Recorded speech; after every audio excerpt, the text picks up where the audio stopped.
ইয়াতামান্নাকুম সুলাইমান ওয়া জুনুদুহু আল্লাহ নবী সুলাইমান তার সৈন্যবাহিনী লইয়া তুঙ্গরে পাড়াইয়া পিছিয়ে ফেলবে, সব মেরে হলো, তাড়াতাড়ি সব করতে টিকে দাও। কে বলছে? পিঁপড়ার যে সর্দার, এই সর্দার এই ঘোষণা করলো পিঁপড়া রাজ্যের ভিতরে। ওহুম লা ইয়াশউরুন, তারা টেরও পাবে না। সুলাইমান আলাইহিস সালাম তাবাসসামা যাহিকান মিন কাওলিহা, পিঁপড়ার কথা শুনে হাসিয়া দিছে। সুলাইমান আলাইহিস সালাম কি করছেন? উনি তো পিঁপড়ার ভাষা বোঝেন, পিঁপড়ার কথা শুনে উনি কি করছেন? হাসিয়া দিয়েছেন। ওয়াকালা রাব্বি আউজি'নি, সুলাইমান আলাইহিস সালাম হাসিয়া দিয়ে উনি অহংকার করেন না, উনি কয় ও রব্বুল আলামিন আউজি'নি, আমাকে আপনি একটু সুযোগ করে দেন, আন আশকুরা নি'মাতাকাল্লাতী আন'আমতা আলাইয়া, আল্লাহ গো আপনি যে আমাকে নিয়ামত দান করেছেন, এই নিয়ামতের আমি একটু শুকরিয়া আদায় করি, আমাকে একটু সুযোগ করে দেন রব্বুল আলামিন। ওয়া আলা ওয়ালিদাইয়া, এবং আমার পিতামাতার উপরে আপনি যে নিয়ামত দান করে, আমার পিতা হযরত দাউদ আলাইহিস সালাম তিনিও বাদশা ছিলেন, আমাকেও জমিনের বাদশা বানাইছেন। পিঁপড়ার কথা, পাখির কথা আমি বুঝাল্লাহ, আমার একটু শুকরিয়া আদায় করার সুযোগ করে দেন। ওয়ান আমালা সালিহান তারদাহু, এবং আমি যেন আপনার এমন কিছু কাজ করতে পারি যে কাজগুলো করলে আপনি আমার উপর খুশি হইয়া যান। এই কথা কয় না, আমি আমি পিঁপড়ার কথাও বুঝি, পাখির কথাও বুঝি, গাছের কথাও বুঝি, মাছের কথাও বুঝি। অহংকার করে না, বরং কি হয়েছেন?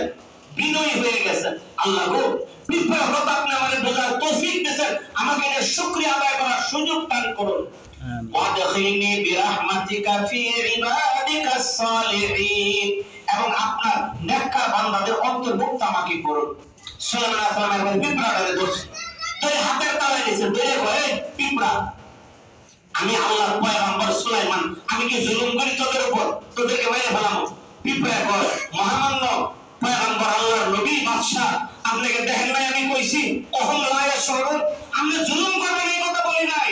আমরা যে ছোট ছোট প্রাণী, যখন আপনি সৈন্যবাহিনী নিয়ে ঘোড়া হয়ে যাবেন, ঘোড়ার পায়ে পদপিষ্ট হয়ে আমরা মরে যাবো, আপনারা টেরও পাবেন না। সুলাইমান আলাইহিস সালাম আবার হাসিয়া দিয়েছেন। দেখছেন পিঁপড়ার কি যুক্তি? আমি তো আপনারা দোষী নাই, আমি বলছি আপনারা মারবেন আমরে, আপনারা টেরও পাবেন না, কোনো নবী পাবেন আমরা মরে গেছি, কারণ আমাদের আকৃতি আল্লাহ অনেক ছোট করে বানাইছে। সুবহানাল্লাহি ওয়া বিহামদি।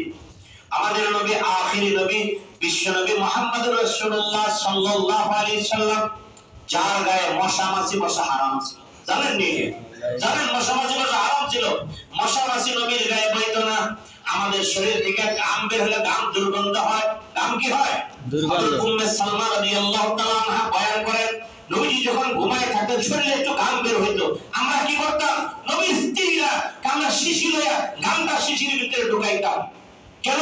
নবীর শরীরের ঘাম দুনিয়ার দামি দামি পারফিউম আতরের চেয়ে আরো বেশি সুঘ্রাণ হয়েছিল। সুবহানাল্লাহি ওয়া বিহামদি। দেখছেন নি ওনার বিবি কি বলেন হাদিসে, যে নবী যখন ঘুমায় থাকতো শরীর যখন ঘামতো, আমরা শিশি নিয়ে কি করতাম? ঘামগুলো শিশির ভিতরে ঢুকাইতাম, বিভিন্ন অনুষ্ঠানে আমরা সুগন্ধি হিসেবে ব্যবহার করতাম। আল্লাহু আকবার।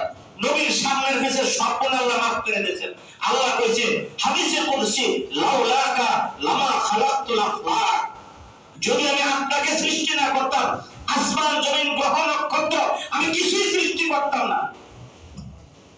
নবীর এত মর্যাদা, এত গুণ, হাসরের মাঠে আমাদের নবী ছাড়া কোন নবী, কোন ব্যক্তি আল্লাহর সামনে কথা বলার সাহস পাবে না।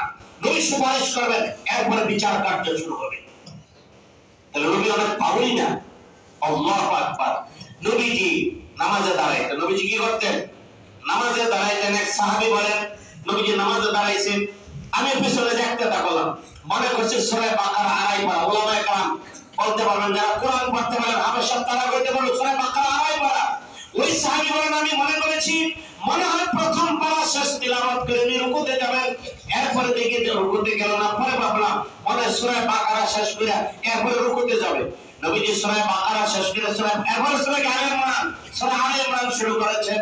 মনে মনে ভাবলাম আলে ইমরান পড়ে যাবো, রুকুতে যাবে, আলে ইমরান পড়ার পরে তারপরে সূরা নিসা আরম্ভ করেছেন। আল্লাহু আকবার। নবী নামাজ পড়তেন। আম্মা জান আয়েশা সিদ্দিকা রাদিয়াল্লাহু তাআলা আনহা বলেন, এখানে হাদিসটা আছে হযরত মুঈন ইবনে শুবা রাদিয়াল্লাহু তাআলা আনহু থেকে বর্ণিত, তিনি বলেন, ইন কানা নবী সাল্লাল্লাহু আলাইহি সাল্লাম লা ইয়াকুমু ইউসাল্লি নবীজি যখন দাঁড়িয়ে কোরআন তেলাওয়াত করতে থাকতেন নামাজের ভিতরে 3 পারা 4 পারা 5 পারা 7 পারা 10 পারা করে ফেলতেন, পড়তে পড়তে নবীর পা মোবারক ফুলে যেত, পা কে দিত তারিমা শব্দের অর্থ ফুলে যাওয়া, তারিমা কাবা মাহু, 2 পা ফুলে যেত, আল সাকাহু পায়ের ভিতরে পানি এসে যেত। আমরা তো মনে করি নামাজে দাঁড়িয়ে সর্বনা ইমাম সাহেব কি ব্যাপার এত লম্বা করে পড়ছেন কি লেখা?